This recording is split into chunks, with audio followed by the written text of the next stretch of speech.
Well, hey, I'm Rebecca Folks, happy homemaker, mom to 4 busy kids, and online entrepreneur. I've spent over a decade in this space working with high-achieving, high-performing women who carry the weight of juggling all the things. After many ups and downs of creating balance between home life, work life, and a million kid activities too, I learned how to slow down to actually accomplish more of the important things. I believe in all the to-doing, there are deep spaces in women's hearts that are sacred to us. Conviction in our identity, hospitality around our tables, and that quiet strength that only comes when we lay our head down at night, confident we're doing a good job where it matters most. Consider this a melting pot of wisdom learned over the years. From homemaking and wellness to influencing and marketing, we're diving into the topics that have created more peace, more joy, and in the end, more margin in my business and my life. Welcome to Wide Open Spaces.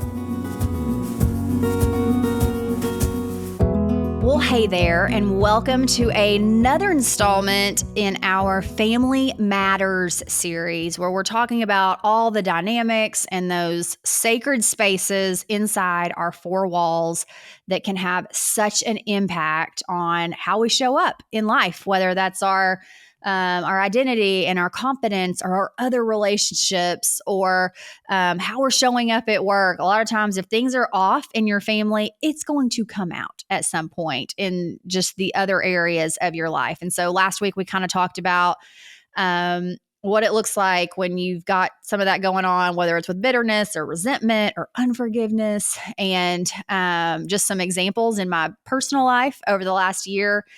And then today we're bringing on Mr. Eli of the Eli and Rebecca Folks household as we talk about blended families. Because when I, spoiler alert, when I married Eli, I had 3 small kids and we were kind of figuring all that out. We both came from families where our parents were married. We didn't have a roadmap for this. And there's just a lot of things to figure out when you have just a all-together nuclear family, much less when you have an ex and shared custody and all the activities and everything that you're trying to figure out together. And so obviously, this is just our story, our perspective. We're not counselors, anything like that. But sometimes hearing other people's stories, it makes me feel not so alone. And it just makes me feel, I love a relatable story. And I wish the stories of broken and blended families were not, so widespread. It feels like when I was little, I can remember like the one girl whose parents were divorced in kindergarten. And now that's around us a lot. And again, I wish that was not the story. But if you've got friends or family or someone that's walking through something that's similar, shoot them this episode. I would love for it to be an encouragement to them at just some ways that we have kind of danced along the road of a blended family. I love getting to hear Eli's perspective on this, and I think you'll enjoy it. Listen in on today's episode all about blended families. Well, hey, babe. Welcome to the podcast. Hello. I've been trying to get Eli to come on here for a while, and he's kept telling me no, but today's the day. Today's the day. So I told you this morning, just for the record. I want the record to be straight. But I know the drill. I'm here. I'm happy to be here. I'm excited to be on the podcast. And your ratings are probably about to plummet. So I don't believe it. Okay, so we are having a series right now on all things Family Matters. And last week we kind of kicked it off with an inheritance of mercy, and just kind of after losing both of my grandmothers over the last year and walking through some of that grief and just some of the lessons and the thoughts that my mom has been sharing with me over losing her mom. And then just a lot of the family dynamics, it seems like. Obviously there's hard things that are not a typical situation, but just in typical dynamics and conflict, resentment and bitterness and unforgiveness. And so that all kicked off last week. It's not as heavy as it sounds. Who wants to go listen to that? But it actually has been some really helpful things and beautiful things that my mom had kind of taught me over the last year. She also kept telling me no about being on the podcast, but she stuck with her. So I clearly have more influence over Eli, which is good, So we are going to talk about today blended families and about just the real life and what it looks like kind of having a blended family. I came into our marriage with 3 kiddos. And so that, it's hard. Families are just messy and real people no matter what. But when there's just that extra element, it can add a little more messiness and learning curves and all the things. And so actually, Eli, should we share just a little bit about how we met, how we got started, just to kind of tee that up? Yeah, I feel like you have to set the stage because Set the if you want to stage. talk about, the whole start to finish, then yeah, I think you have to give people a little bit of a backdrop because a lot of people may not know the story. So, I'm sure they don't. And I won't. Okay. Do you want to? Yeah. Okay. I'll start it and then you kind of jump in since okay, I'm perfect. wordier. Okay. And yeah, make sure I remember it right. So you can keep me honest. Okay. So dun dun dun. Eli and I, well, actually, this is a fun fact. Actually, Eli was on my Plexus team. So he was one of my friends, like first customers. He actually has this crazy health story about the products. And so whenever I would look through my reports for like years, I would notice his name because it's really a sea of women. And his name was in all caps. And so I definitely remembered his name. But then as years went on and I had some life changes, one of my friend I went through a divorce. And one of my friends was like, also on the friend that was connected to Eli, said, I think you need to meet Eli. And so I did, and we connected, and I had at that time, I had 3 kids, and at that time they were 5, 7, and 8. So they were little. And I think we probably waited like I think we dated for about 6 months before he met the kids. And it was just a few months after that that we got married. So, actually, I think we like went on our first date in April and then got engaged in September, got married in March. So that was We got engaged on your birthday in December. what did I say? I think you said September. Oh. That's a different date. Yeah, December we Must have got been the previous engaged. marriage you got I've got engaged lots on of or something. dates. Lots of dates. I we got married in March. Yeah, we got engaged in December. My 30th birthday. Surprise party, surprise engagement. So cute, so fun, so special. And then we were off to the races with real life. And Eli actually had been married before. Were you married for 2 years or 3 years? 3 years 3 years, and then to the you had day. been okay, yeah, and then you, and this was 2 or 3 years after that. So, there's the stage. We have both been through hard things. We have both been through when you go through a divorce, I always I always say it's like the death of everything that's sacred to you because the like what should be the safest space where you're the most vulnerable. You've been sharing bank accounts and bathrooms and everything for years. Like you're just, it's everything. It's your identity, it's your name, it's your dreams, it's your future, your finances, just your family, like all of it is intermingled and it is so raw and just, it's a thing. It's a thing. And as it should be, because it is a big dang deal. And so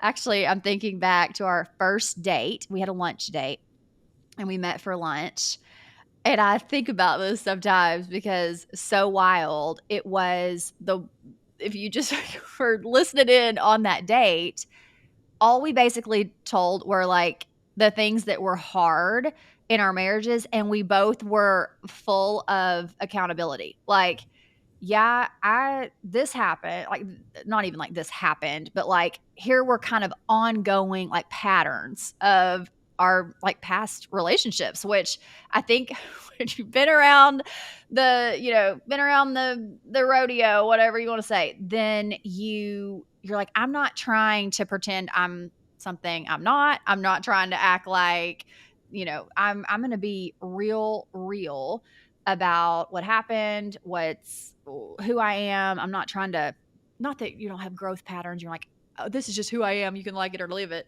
But there's just, for us, there was a lot of honesty, and I totally liked, respected, was like, yeah, I'm into you on the very first date. And then we went on a second date that night. We went to a concert, we went to Old Dominion. And then, okay. And then we were off to the races for real. Okay. So, Eli, there's kind of the story in a nutshell. Here's my question for you to kick us off.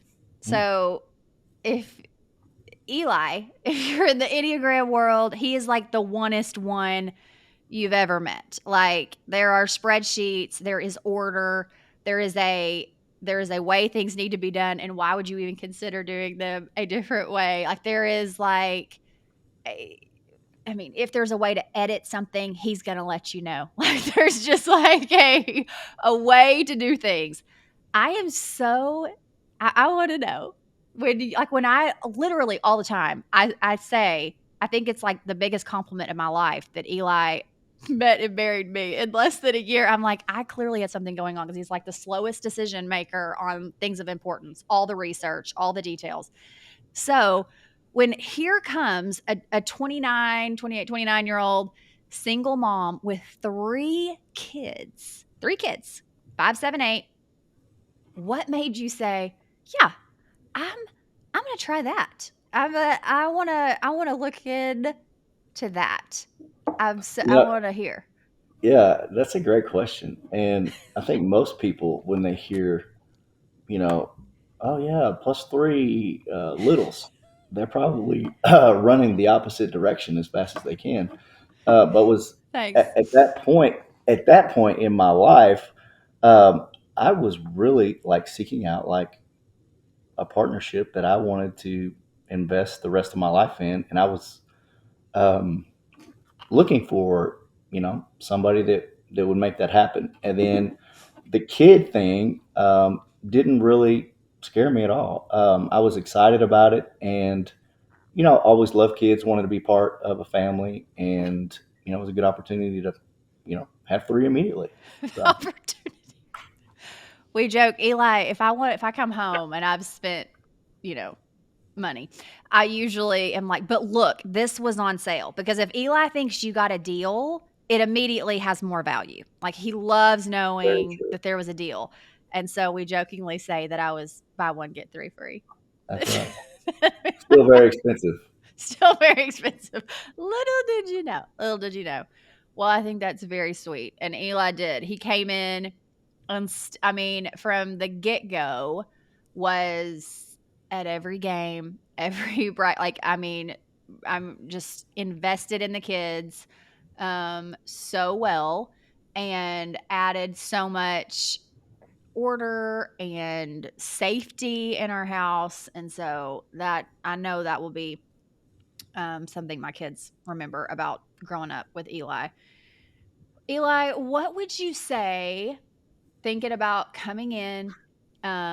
Their dad is still is very involved. He's always lived very, very close proximity. They see and talk to him most days. We do tons of stuff together. So it's not like you were coming in and needing to fill like a void or something there, which honestly, probably trying to kind of find your place in that. I was going to ask you something else, but I'm actually just going to stop there. Like, what was that like? Well, obviously from the beginning, I did not want to be their dad. I wanted to be a positive role model for them, have a relationship with them. But they already had a dad, so Hmm. he's doing those dad duties, and I'm trying to figure out where I can pull some slack and what do the kids need? What are they missing maybe on a daily basis or a weekly basis? So that was a great question. I didn't feel like the kids thought I was their dad. I think Hmm. they from the get go we kind of set the pattern that your dad is your dad and he's always going to be your dad and all those things. But I'm also here too, and I want you guys to have a relationship with me and obviously respect me because I am the man of the house and I am married to your mom now, and I'm not going anywhere. So and they adapted, I think, very well. And it's people all the time still come up to us, and I'll kind of talk about this. And like Aaron is with us all the time, and we're with Aaron's him all the time. Yeah, their Aaron's dad. their dad, Yeah. and people are like, "Is that ever weird?" And I'm like, "No, man, this is like our normal." Yeah. I mean, but we have a special relationship, me and him, and all three between me, him, and Rebecca. And from the day one with him, I said the same thing to him that I told the kids. I will not be these kids' dads. You will always be that. So I think we have a lot of mutual respect when it comes to that. And but yeah, it is different, and we oftentimes get some looks walking into gyms that people don't know us. Like, well, that's kind of a weird dynamic. Okay, I feel But like you're getting emotional over that. Why does yeah, that I make get you a little. emotional? I don't know, a little teary here. I know. I might have to cut this part out. What the heck? No. Just about just tell me what makes that emotional? I don't know. I think, um, just the kids. I want what's best for them, and Mhm. that's what we try and do. So Okay. Well, I think I'm not going to poke too much because I want you to come back on the podcast eventually. So, I can't be the first person that cried on your podcast. you're not. Don't worry. And I cry Okay, all the time. So, okay, that's good. just as Darren. Okay. Okay. Well, with that, and obviously I mean, you have invested in the kids in basically every area, whether it's, just discipline at home, it's grades, it's being there, it's just being supportive. What would you say, kind of thinking back? So now we've been married for 7 years. What do you see as a way, just something that you feel like you've done well in bonding with the kids? Like if someone was listening in and they, are looking, maybe they're about to embark on something like this, and is there anything that you're looking back and you can kind of think, I think this is something we did really, really well with connecting with the kiddos. Yeah, I think what I did was I found something that they liked, Hmm. and I started doing that with them, whether I liked it or not or knew how to do it. I remember Sawyer wanted to go fishing, and I'm like the least outdoorsy hunting and fishing guy you've ever seen in your life. So literally, he's like, "I want to go fishing," and I went and got a fishing pole. And we figured out how to throw it, and of course, he's saying, He's "How do so I cute. cast?" I'm like, "Dude, I don't know, but I'm not going to tell you that. YouTube. I'm going to act like I do." So I remember doing that with him, and then obviously similar stuff with the other kids. I think I was the first person to buy them an Xbox. Yeah. So we would game with them all the time. We'd play, Yeah, I was kind of anti that actually. I didn't really, I mean, I say that they had iPads, so not that there's anything any different, but I remember you brought that over and it was something that was new and to do with you and oh, for they sure. loved it. And And so I was they like, you know soaked what? it Let's up, just go man. with it. Yeah. They wanted to play the basketball and the football games. And Yes. it was real competitive. And then we started playing, everybody against everybody. And, they loved all that. And yeah, I would just say find something that they enjoy and figure out how you can fit into that. That would be, I think, the biggest thing that I did. And, also you want to afford them a different like look at life. I mean, previously they might have had like a couple different things they did, and you're exposing them to like new different things. So like stuff that I was into, Mm-hmm. they might not know anything about, or obviously I'm in a law enforcement career, so they had seen police officers, but they didn't know the backstory and what actually involves that whole career. So just showing them Well, and I think other you played things. basketball with them. They weren't Oh yeah, really for we've sure. always been baseball kiddos, and that was kind of your thing. And so you were Yeah, able to help and invest. I mean, I think you even coached Sawyer's team one year, which was yeah. great. And honestly, this is kind of vulnerable, but I remember like something that's kind of a thing that you didn't do that I think helped to build trust and safety. And when you were talking about the Xbox, it was reminding me of this because it was one of like the first few nights that you'd come over and you brought that Xbox or whatever it was. And y'all were playing it, and their dad called to say goodnight or something. And he knew that you were in the picture, but I mean, he didn't know you were there at that time or whatever. And it was just he was just calling to say goodnight. It wasn't anything intentional. But I remember, so Dalton was probably 7. It was like in the fall. And I remember when I said, "Hey, Dalton, your dad's on the phone." And he was playing Xbox with you. Mm, And you could tell in his little world that that felt like a betrayal to him. And then yeah. knowing his dad was on the phone. And so he just like burst into tears, and you were like so gentle with that, like something that I mean, just like, "Hey, bud," like, and you just kind of like gave him space and let him feel whatever he was going to feel, and were there to kind of love on him and just kind of be back there when he was, when he like you didn't get in your feelings over it or anything. And I think something that I've seen consistently from you, and this is 7 years in, is you do not say anything negative about their dad. And I mean that speaks, and I see that a lot. Like I see, or hear whatever parents that are kind of indirectly saying things about the other spouse, or the ex, whatever you want to call it.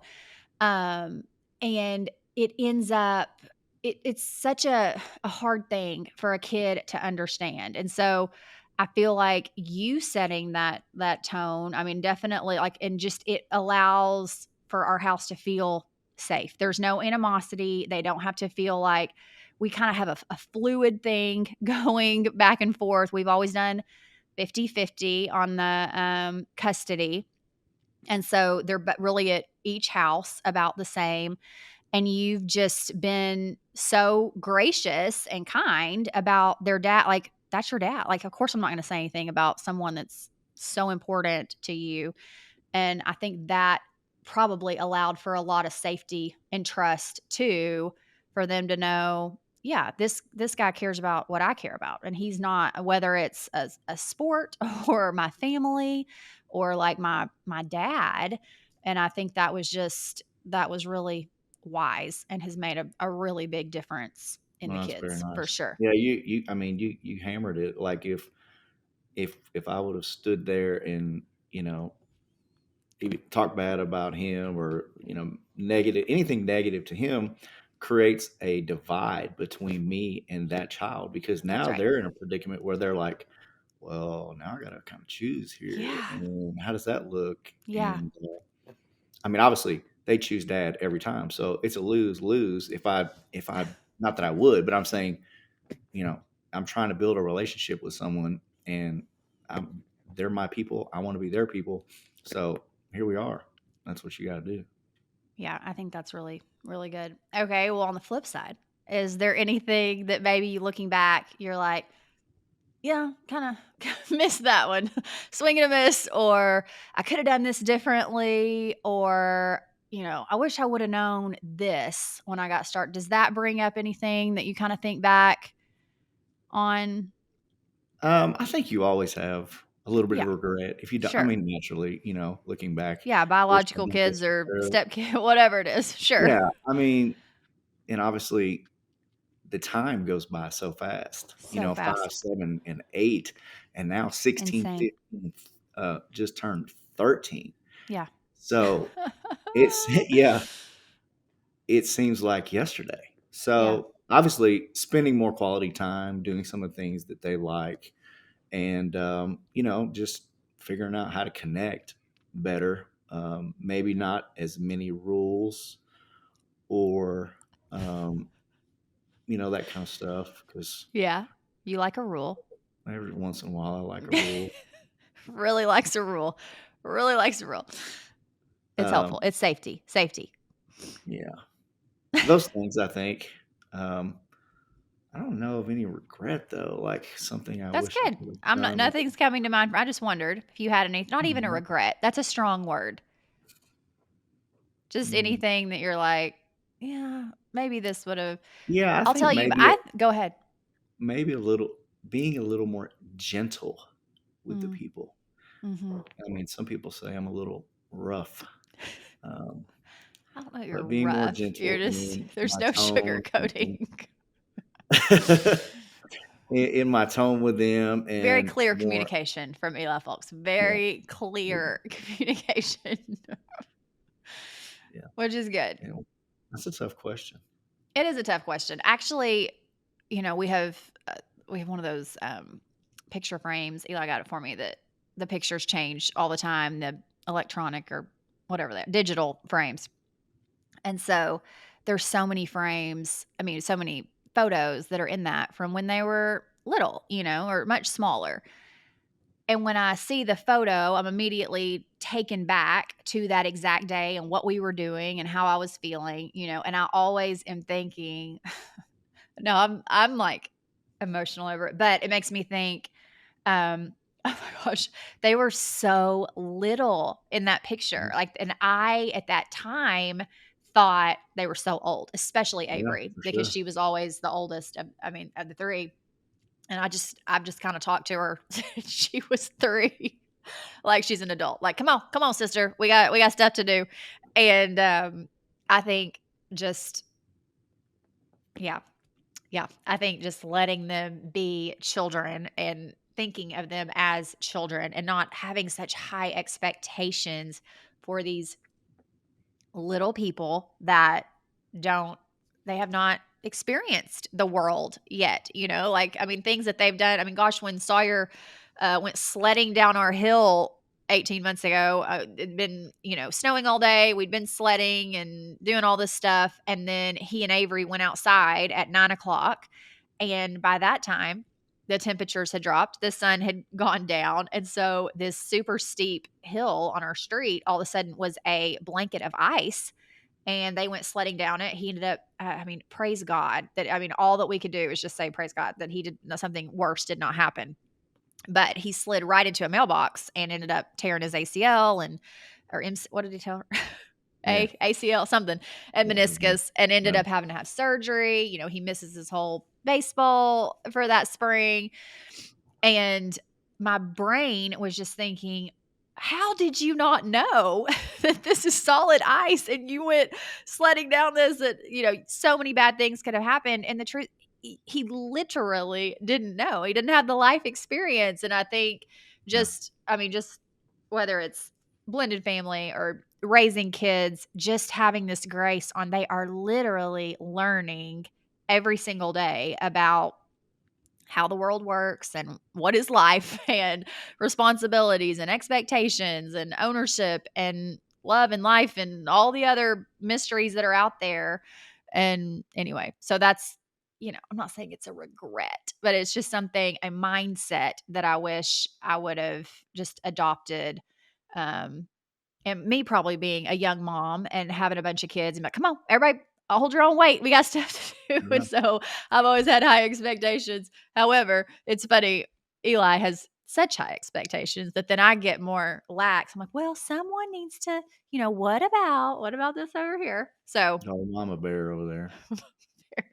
yeah, that could be actually, let's talk about that. What does discipline look like in our house as biological parent, step parent, um, you know, just the kind of hard parts of parenting. What was yeah, tell me your perspective. I'm my own. Tell me Yeah, you yours. probably don't wanna go first. I'm not. I'm gonna let you tee that up. Yeah, I mean, obviously, my background is I come from a military background, very structured, you know, my dad would tell you something once, the second time, he might ask you again, and the third time, you were probably in trouble very quickly for not doing what he asked. So, I don't know if growing up in that, being in, that environment, being in the career I am, yeah, I do have some, rules and expectations, and, um, yeah, I think and we've done a great job, I think, of communicating, when we've had issues with the kids, and each, time I feel like we've come out with a solid answer on what we're doing, and obviously we could do better at communicating when we're having discipline stuff. But yeah, I from the day one said, this is going to be our house, and here are our rules, and those rules may be different at your dad's house. And I Yeah, that's a think hard part. setting the stage I'm sure on, on both sides, but yeah, definitely a hard part. yeah, for sure. But way early, setting the stage, like here are the rules here. Here are the expectations here. We're gonna help out with little chores and dishes and keeping your room straight and all these things. And if you forget sometimes, okay, whatever. But if we ask you to do something and you don't do it, then there are consequences for you not listening or deciding not to do what we ask. So um, I think you have to have that. I think you have to have structure. Like I said, what level of structure, I guess, varies on the kid or the relationship that you're in. And I think, you know, in my opinion, if you set the precedence early and know what is expected, you can flex a little bit on that, but you just step up and let's get it done. You know, Yeah, let's hear I yours. I tend gosh, I mean, it's so interesting because I feel like I have high expectations and I want to, raise quality people. And so discipline is a part of that and consequences and all the different things. It's so anyone that's listening with the, children, and I'm sure you and your spouse and your partner, there's things that you differ on, that in the way that you respond to kids or your idea, there's probably, if not a lot, at least some differences. And I think what happens in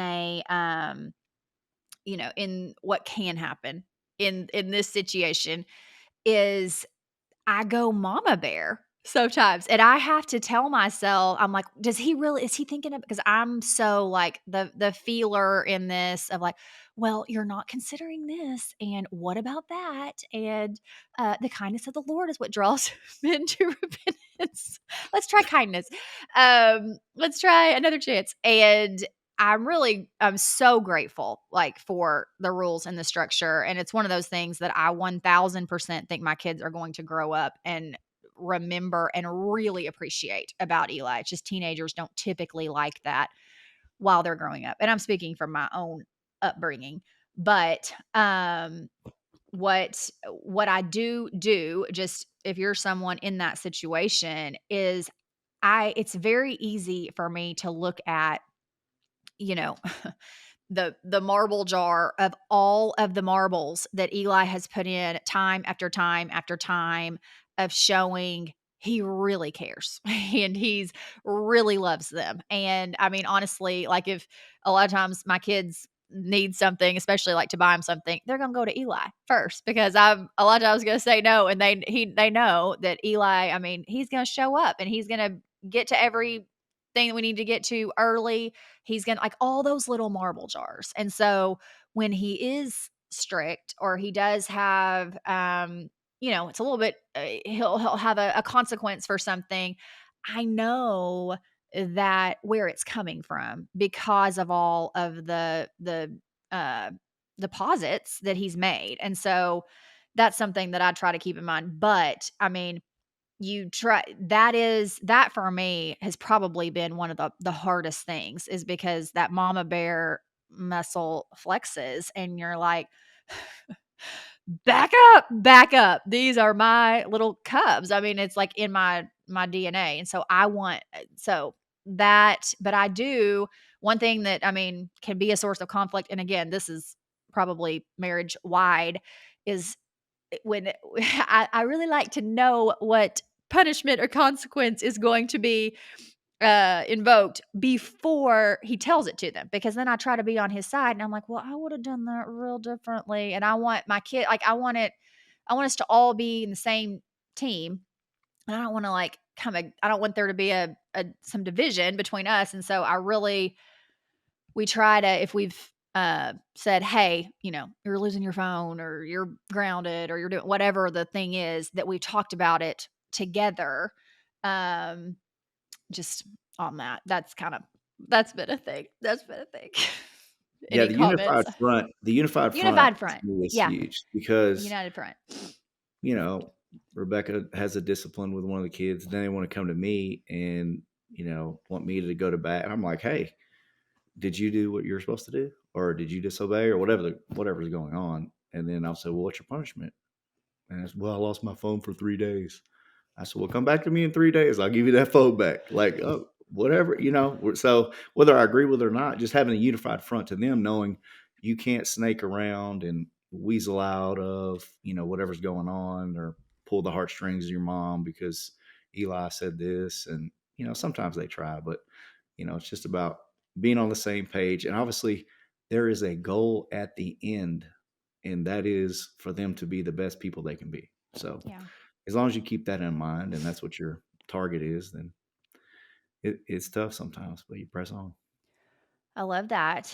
I feel like if I was listening to this, I would be wondering, what if there's clearly the two of us, and then there's obviously their dad. And what if it's not going well with that other parent? And Mm, because here's the yeah, deal.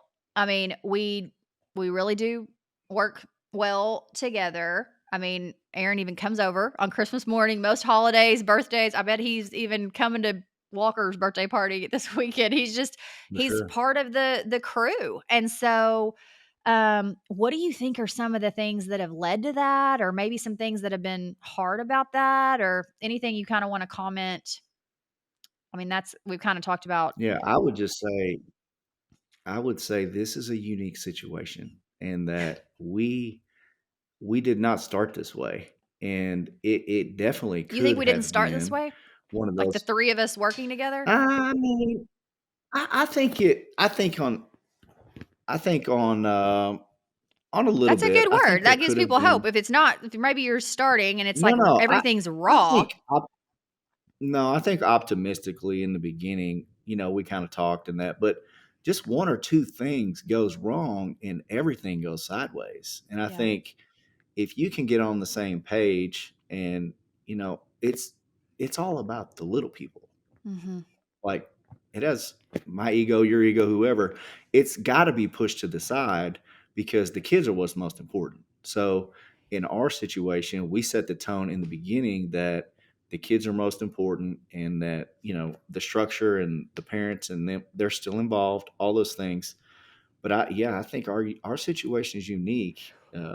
Well, and then, you say that, like, yes. I mean, and I think every parent, I mean, somewhere in their heart, they're wanting the very best for their kids. But I would Sure. say it's also real great as the parent that's in there, and the adult in this situation, to not be miserable. Like, it didn't Sure. work out because, I mean, you were in a marriage where, I mean, I'm assuming if it's a divorce, you tried all the things before you Right. said, we're pulling the plug. And Right. so if you're going to do that and then you're still signing up for a life of misery because you're going to be bitter and you're going to go, watch this, I'm going to make this hard on you, or I'm going to, not give up. I know you're wanting to go on that trip with your family, but that's during my week and don't you dare try to, like, I'm so grateful that when it comes to whether traveling or a work thing or Walker's napping, and I can text their dad and be like, hey, is there any way you can grab the kids today? Like that is more of a partnership. And so I don't want to harbor unforgiveness because it literally makes me sick. And then I'm carrying around the weight of that forever. And so not only does it affect your kids because they're feeling uneasy and probably worrying and having unnecessary anxiety for something they had nothing to do with, but Yeah. also it's on you, and just the inconvenience and the yuck of when one parent shows up to the ball field wondering, "Oh my gosh, I was talking to so and so. Do they think I'm on their side?" Like, no thanks. No thanks. Not doing it. Not doing it. So all of that was put to rest when I signed the papers and said, "We're not doing this. Like this, we're taking a knee on this." And I don't want to live like that. And so there's some things that I probably maybe I would get mad about or have my feelings hurt or have PTSD or whatever it would be. And I'm like, no, I'm not doing that because it's not worth the drama. I know I'm not, this is Yeah, my there's definitely story and my people that family. are There's not. definitely Yeah. people. I Yeah. mean, there's definitely people that are doing exactly what you're talking about just because their relationship didn't work. And I would just say if you're in a situation like that, kill that person with kindness. I mean, put your kids first. They're the most important thing. And at the end of the day, who if that's going on, the kids will notice that and they will pick up on it. And I believe that eventually too. eventually they will go, yeah, my dad or my mom or whoever, they really could have done that better. And then that individual will end up being the one that has all the regret because now you've allowed all this nonsense to come in your relationship and it's really just hurt your relationship with your people. Yeah. Clearly, we're 12 years from counseling degrees. We're just telling you about our own I have experience. 12 years of counseling. I've It's still had going. 12 years of counseling. I got So my true. got We my have twin a had a couple lot of weeks ago. counseling. So surely that counts for something. Good point. Good point. Okay. And then almost last question, my second to last question would be what? So 2 years ago today, because Yeah. today is Walker's second birthday. 2 years ago today, we had baby Walker, James Walker. What what did that change in the dynamic? So, 5 years into being married to having 3 bonus kids, which let's just say it took me like 2 years to convince you you're gonna want a baby. You're gonna want a baby. And you're like, we've got 3 kids. We got all these Yeah. ball games. Like I'm doing bedtime. I'm doing homework. I'm doing it all. Like I feel great. And now what do you think about that? Well, I obviously did feel great, and those 3 people are still my people, but Yes. it does change the game a little bit when they come out and they don't know anything but you and mama. And Yeah. then, they require so much of your attention. And obviously, when Sawyer was the youngest, he was 5, so he was Yeah. already You missed potty all the trained, going to the bathroom by himself, Yeah, you're and just going I fishing and know playing basketball. No yeah, potty so training. no. Um, but yeah, I mean, it definitely changed the game for sure. We had a little person, and that Yeah, required a lot of attention, and still that do. required really us to kind of focus more of our time on him and less on the other 3. So trying to navigate that a little bit, but I think they obviously embraced him and treat him. Yeah. That's their little brother, and they love him. So it's been uh, it's been really I feel neat. like it's kind of Fun. I mean, I felt like our family was very united and very like just a normal family. Um, but Walker just kind of, bridged all of that to be even more so for sure. Yeah. You Did it make you think I any would have to admit on the differently? podcast, you were right. It probably would have been something I did regret, even though, like I said, the I 3 was people that were in my life were my people. I treat them like my kids, whether or not they're my blood or not, they're my people. So, Well, and we've just brought Walker along for all the activities. He just goes to all yeah. the games and does all the things, and as that happens, has it made you has it made you like when you want to be strict or you want to like do you think of anything differently now that like his I mean now that you have Walker? No, I mean it might be no. But I just wonder, like, if No, it affected kind of your yeah, mindset. I think it did affect me in the mindset of I can now get a full glimpse of what you are describing when you say, well, think about these little things because I'm really kind of a rules. I'm less about feelings and all that. But seeing them grow from itty bitty to bigger people, you do have a little bit different of a Mhm. connection. Uh-huh. So you Uh-huh. think Uh-huh. about some of those smaller things.